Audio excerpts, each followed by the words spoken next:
पर रामायण देखकर रावण मतलब अरविंद त्रिवेदी बहुत भावुक हुए। क्या? तुझे कैसे पता? हेलो ऐप से। देख, ये है हेलो ऐप। जैसे ही आप हेलो ऐप डाउनलोड करते हो, ऊपर सर्च बार में हेलो ट्रेंड्स मिलेगा, जिसमें सभी ट्रेंडिंग न्यूज, वीडियोस, आर्टिकल्स मिलेंगे। उससे आप डे टू डे इन्फॉर्मेशन से अपडेट रख सकते हैं। ये तो बहुत अच्छा ऐप है। मैं अभी डाउनलोड करके खुद को अपडेट करती हूँ।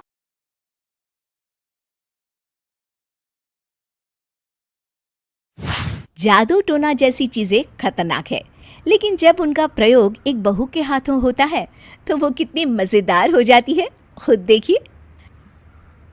रामगढ़ गांव में सुधा रहती थी। सुधा की सास उससे बड़ा काम कराती, तो पति ऐसा जो ना कभी घुमाने ले जाता और ना ही कभी कोई तोहफा लाता। बेचारी इस बात से हमेशा दुखी रहती, लेकिन एक दिन उसकी जिंदगी बदल जाती है। अरे सुधा, सारा दिन न जाने क्या क्या सपने देखती रहती है। जाकर कुछ बढ़िया सा खाना बना कर ले आ। सपना ना देखो तो क्या करूं? मेरे तो कर्म ही फूट गए जो ऐसे घर में शादी हो गई। इससे अच्छा तो माँ जी कोई फुल टाइम मेड ही रख लेते। ओहो, बढ़िया ही फुल टाइम मेड रखने वाली। मेरे बेटे के लिए तो विलायत से रिश्ते आ रहे थे।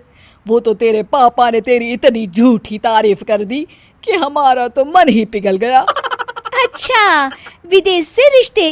वाह माँ जी वाह। अरे भगवान से तो डरिए। विलायती बहू लाकर क्या गाय का गोबर लिपवाती? बहू बहू होती है, ना वो देशी होती है ना विलायती। बहू का काम सिर्फ सास की सेवा और घर का काम होता है। और सुन, तुझे मैं क्यों बताऊं कि मैं क्या करती? जाकर घर का काम कर। सुधा मन महसूस कर वहां से चली जाती है। शाम को सुधा का पति जल्दी घर आता है, जिसे देख सुधा खुश हो जाती है। जी, आ गए आप?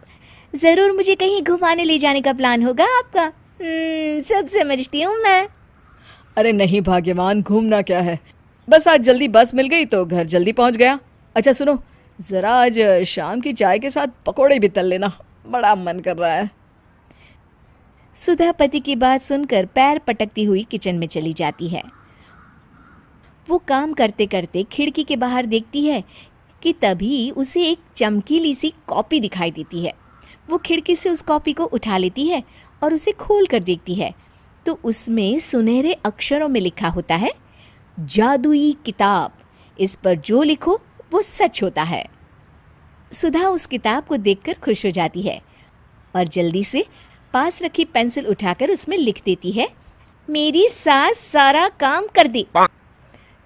तभी उसकी सास किचन में आ जाती है और कहती है, अरे बहू, सारा दिन लगी रहती है काम में।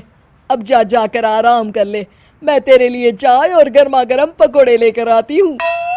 सुधा ये देखकर हैरान हो जाती है और कॉपी लेकर कमरे में आ जाती है। तभी वो देखती है कि उसका पति आराम से बैठकर किताब पढ़ रहा होता है। सुधा झट से कॉपी निकालकर उसमें लिखती है, मेरा पति मुझे घुमाने ले जाए। बस फिर क्या था, सुधा का पति किताब बगल में रख देता है और उससे कहता है, बहुत दिन हो गए हम कहीं घूमने नहीं गए ना, चलो कल मैं ऑफिस से छुट्टी ले लेता हूँ।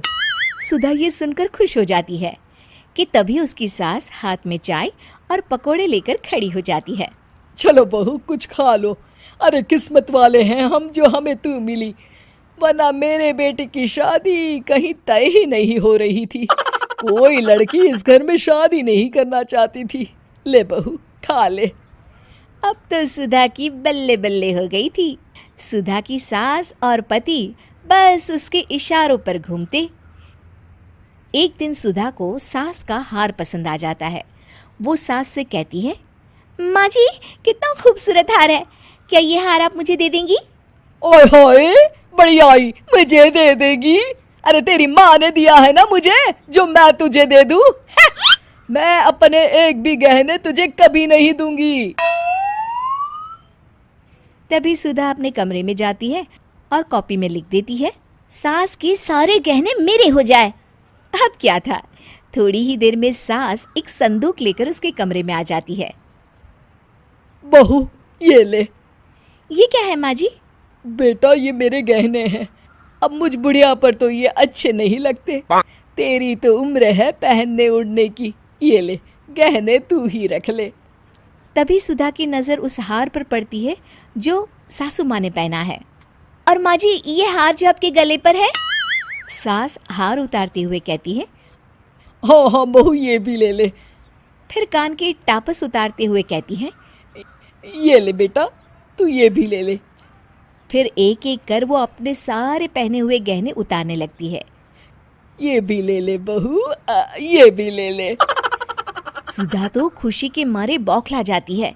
हाँ हाँ, लाइए लाइए, लाइए लाइए। तभी सुधा का पति उसके पीछे आकर खड़ा हो जाता है और जोर से चिल्लाता है। अरे सुधा, क्या हुआ? क्या लाइए लाइए कर रही हो? अरे जरा कढ़ाई में तो देख लो, सारे के सारे पकोड़े जल गए। तभी सुधा की सास भी उसके सामने आ जाती है।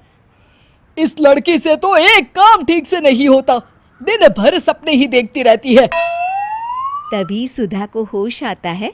वो खिड़की के बाहर देखती है जहां उसे कुछ दिखाई नहीं देता।